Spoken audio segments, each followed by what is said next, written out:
Hubo un hombre cuyo acto privado terminó en muerte súbita. Durante siglos, la lectura tradicional se quedó en la superficie, pero la verdad es más oscura, más profunda y más relevante de lo que imaginas. Génesis 38, versículo 10. Y desagradó a Jehová lo que hacía, y también a él le quitó la vida. Imagina una cámara humilde en la antigua Canaán, una luz de aceite parpadeando sobre telas ásperas, el crujir lejano de puertas de madera, el olor a humo y lino, la tensión en la respiración de dos cuerpos que no encuentran descanso. ¿Fue el acto en sí? ¿Fue la intención escondida tras la cama? Onán no era un extranjero ante Dios. Era hijo de Judá, heredero de un linaje donde el pacto abrámico y la promesa de herencia corrían por sus venas. Lo que estás a punto de escuchar no es mera arqueología moral, es una invitación a examinar el corazón dividido que también late en nuestras vidas hoy. Prepárate, esta historia cambiará cómo lees la escritura.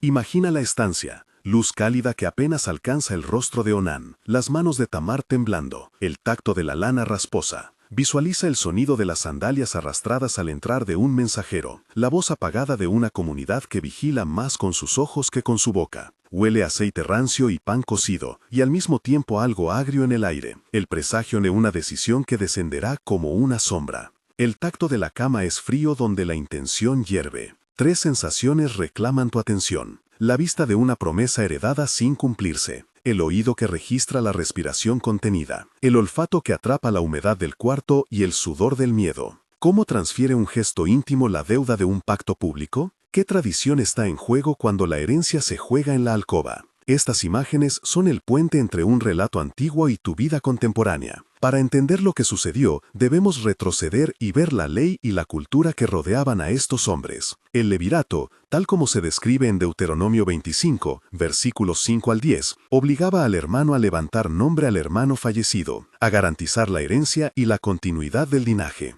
No era solo una costumbre, era una estructura social y jurídica que protegía a viudas y preservaba el pacto de herencia. En el mundo de Judá, la tierra no era solo propiedad, era memoria y promesa. Cuando un hermano rehusaba cumplir ese deber, no solo privaba a la viuda de sustento, sino que fracturaba el tejido del pacto colectivo. Las implicaciones sociales eran severas. Desamparo de mujeres como Tamar, estigma para los hijos que no tendrían linaje, ruptura de la fidelidad al pacto abrámico que mantenía unida la tribu. Los profetas y sabios de Israel sabían que la justicia del pacto sostenía la misericordia de Dios. Pero aquí, la tensión no era solo legal, era moral y espiritual. ¿Qué pesa más ante Dios, la letra de un rito o la fidelidad del corazón?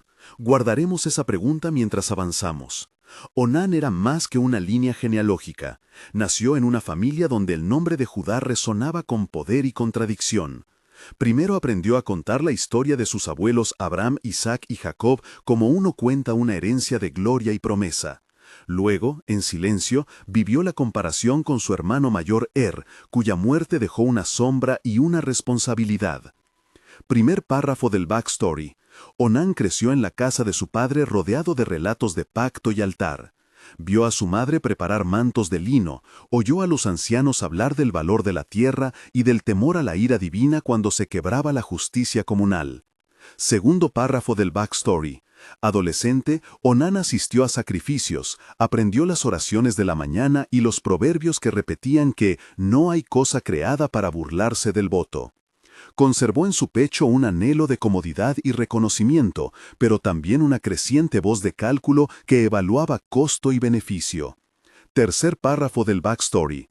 Al convertirse en adulto, encontró la tentación de dividir su vida en dos esferas, públicas y privadas. En público, cumplía con la apariencia de un hijo piadoso, en privado, negociaba su confort. Este trasfondo humano de temor a pérdida y amor propio será crucial para comprender su elección. Todos estos detalles configuran a un hombre que no actuó desde la maldad primitiva, sino desde el cálculo protegido por una doble moral. La escena decisiva merece diálogo para que la tensión se vuelva humana y audible. Presentaré la conversación entre Onán, Tamar y la conciencia de Onán en 6 intercambios para mostrar el conflicto activo. Tamar dice: Onán, nuestro hermano ha muerto, levanta su nombre sobre mí y cumple la ley. Onán responde: Padre ha hecho testamento de la tierra, y yo no volveré a perder lo que será mi porción. Tamar replica, no es tu porción lo que se busca, es el nombre que debe ser conservado. Onán contesta, si doy descendencia a mi hermano, su heredad vendrá a ser reclamada, y yo me quedaré empobrecido. Tamar pregunta, ¿temes tanto la pérdida de bienes que antepones tu interés al pacto? Onán cede, temo la desposesión y exijo prudencia. Se oyen los pasos de Judá que pasa fuera de la cámara, el crujir del campo y la distancia de la ley oral. Estos intercambios no son simples argumentos, son la colisión entre la obligación legal, la seguridad económica y la frialdad de un corazón que calcula su fidelidad. El juicio narrado en el texto no cae del cielo sin airear intenciones. Debemos analizar teológicamente por qué Jehová reacciona con una sanción inmediata. ¿Juzgó Dios el acto visible o la intención escondida? Hebreos y las cartas de la Escritura enfatizan la importancia del corazón. Hebreos nos recuerda que no basta una ofrenda externa si el corazón se aparta. En el monte de la ley, la justicia de Dios mira la intención y la finalidad. La Biblia ofrece precedentes de juicios inmediatos cuando la hipocresía y el engaño tocan la santidad del pacto. Pensemos en Ananías y Zafira, en Hechos 5, donde la mentira al espíritu recibe una respuesta inmediata. O pensemos en Nadab y Abiú, que ofrecieron fuego extraño y fueron consumidos. La severidad no es capricho divino, sino una defensa del carácter sagrado del pacto cuando es atacado desde dentro. La pregunta retórica que debe retumbar es directa. ¿Qué clase de transgresión merece esto? No siempre se trata de la gravedad del acto en sí, sino de la traición a la fidelidad que sostiene la comunidad. Onán no solo negó un hijo a su hermano, sino que intentó sabotear el propósito mismo del pacto al priorizar su interés personal. Ahora la aplicación contemporánea golpea la puerta. En el presente, el egoísmo espiritual se disfraza de prudencia o de modernidad. Pensemos en situaciones concretas. María que evita responsabilidad comunitaria para proteger su reputación. José que usa la apariencia de piedad para conseguir beneficios laborales. Ana que sacrifica la verdad para mantener la armonía familiar. Pedro que manipula la herencia para su conveniencia. Laura que renuncia a la justicia social por seguridad financiera.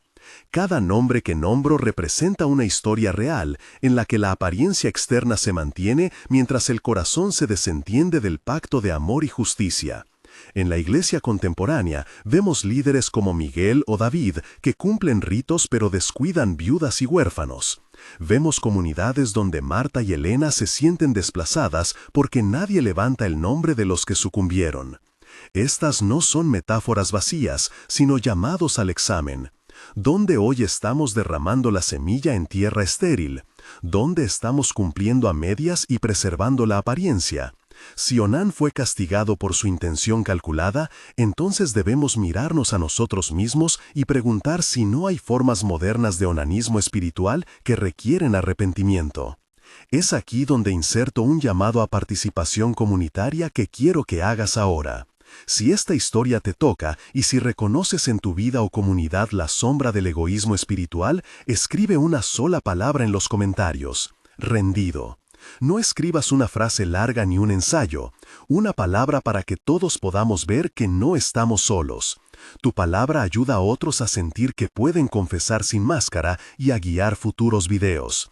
Si temes escribir tu nombre, escribe la palabra en silencio, pero súmala al cuerpo de la comunidad. Ahora vuelve conmigo al relato y observa las implicaciones más amplias. La Escritura no trata a Onán como caso aislado. Hay correlaciones que ayudan a entender la severidad del juicio. Comparo el suceso con Deuteronomio 25 y con otros juicios rápidos en las Escrituras. Números guarda leyes de restitución y responsabilidad comunitaria que subrayan la idea de que la justicia no es privada sino pública. En Hechos 5, la mentira lleva a la muerte como una defensa de la pureza comunitaria. En Hebreos, la advertencia sobre la profanación del pacto lleva a exhortaciones a la santidad. En Apocalipsis, la Iglesia recibe cartas que llaman al arrepentimiento inmediato con promesas y amenazas de consecuencias. Estas corroboraciones escriturales muestran un patrón. Cuando el pacto es atacado desde dentro y la hipocresía se instala, Dios actúa para preservar la santidad del linaje y el testimonio. No es una lista para infundir miedo gratuito, sino para recordar la seriedad del compromiso con la verdad. En este punto, la tensión narrativa reclama escenas de conflicto interior y decisión. Momento de tensión 1. Onán, frente a la cama de Tamar, recordando la casa de sus padres, sintió la voz del cálculo decir que era prudente negar la herencia. Su corazón latía con temor, y su memoria trazaba la pobreza potencial de su futuro.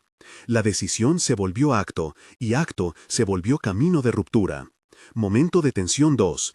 Tamar, frente al silencio legal de la ciudad, sintió la soledad de la viuda y la injusticia de una norma que puede dejar a una mujer sin voz. Su memoria de promesas rotas ardía, y tomó decisiones para proteger el nombre de su esposo muerto. Momento de tensión 3.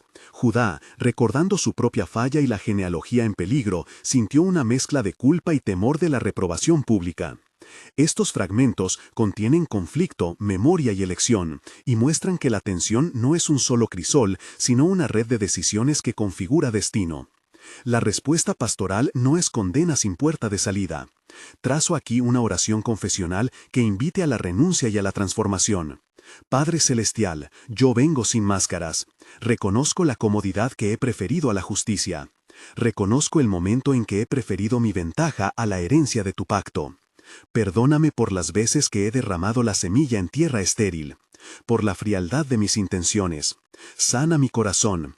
Concédeme un espíritu rendido que asuma la responsabilidad ante los tuyos, que levante el nombre de los caídos y que restaure lo que está dividido. Que tu misericordia actúe sobre nuestra negligencia y que tu juicio transforme para que nunca confunda tu santidad con crueldad, sino que me lleve a ser instrumento de tu justicia. Te ofrezco mi voluntad y mis manos para reparar heridas y cumplir lo que debo. En el nombre de Jehová el Señor. Amén. Esta oración no es fórmula mágica, sino un compromiso de practicar arrepentimiento y restitución. Al acercarnos al cierre, convoco a un epílogo que proyecta futuro y acción. Si Onán fue señalado por su egoísmo, la lección que debemos abrazar es la de la radicalidad del pacto. La herencia que se preserva no es simplemente un activo económico, sino un testimonio de fidelidad que atraviesa generaciones. Si permitimos que el interés personal corrompa la justicia social, entonces hemos fallado en el altar del pacto. Por eso, te desafío a 3 acciones concretas. Primero, revisa tus decisiones donde la apariencia suplanta la responsabilidad. Segundo, busca a una persona desposeída y levanta su nombre con palabras, acciones y presencia.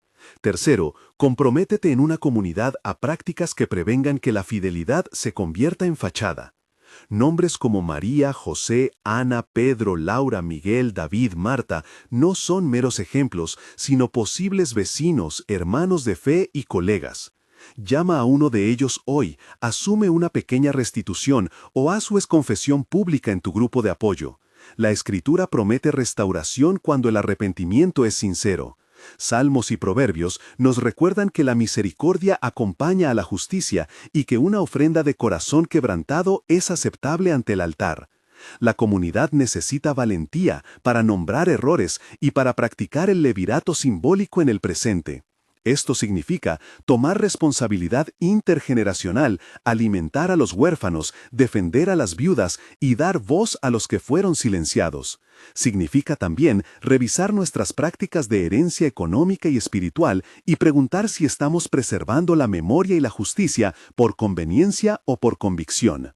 Si te quedas con una palabra que resumirá tu decisión de cambio, escribe en los comentarios rendido y permite que esa palabra multiplique el coraje de otros. Si este video te ha tocado, suscríbete para que juntos sigamos investigando las Escrituras con rigor, reverencia y aplicación. Aquí no buscamos respuestas fáciles, sino transformación fiel. Antes de despedirme, quiero dejarte con una oración corta de entrega que puedas repetir en silencio. Señor Jehová, toma mi voluntad, quebranta mi orgullo, vuelve mi corazón hacia la justicia y la misericordia. Haz que mi vida levante nombres y no los derribe. Amén. Recuerda que la promesa divina sigue siendo esperanza para quienes se vuelven. La misericordia no anula la responsabilidad, pero restaura al que con humildad la busca. Al cerrar, guarda esta frase en tu mente. La fidelidad no es teatro, es herencia. Suscríbete si quieres recibir más historias que desafían tu fe y alientan la práctica. Comenta ahora con una sola palabra, rendido, y permite que el cuerpo de creyentes se reconcilie con su llamado. Que la paz de Jehová guarde tu corazón y te lleve a hacer luz y justicia en tu tiempo.